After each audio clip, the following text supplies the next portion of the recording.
ఈరోజు మనం దేవుని దగ్గర మోకరిస్తే టైం చూస్తాం. ఫస్ట్ 4 మాటలు చేసి ప్రభువా స్తోత్రం, థ్యాంక్ యూ, టైం చూస్తాం. పక్కన ఫోన్ ఉంటే పవర్ బటన్ నొక్కుతూనే ఉంటారంట పాపం.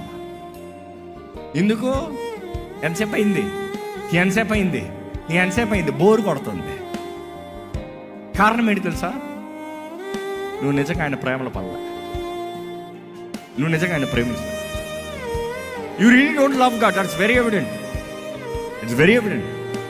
ఆచారంగా ప్రార్థన చేయి, ఆచారంగా మోకరించు, ఆచారంగా వాక్యం చదువు నేను చెప్పట్లేదు, నో. కానీ నువ్వు ఏది చేసినా దేవునితో కనెక్ట్. సమయం ఉందా ఆయనతో మాట్లాడుకుంటావు. ఈ లోకము, ఈ శరీరము, వీటినంతా పక్కన పడేసి దేవా నువ్వు. ఈరోజు మనుషుడు ఎలాగైపోయారు తెలుసా? విశ్వాసులు ఎలాగైపోయారు తెలుసా? నేను ఏది చేసినా ప్రభు కొరకు.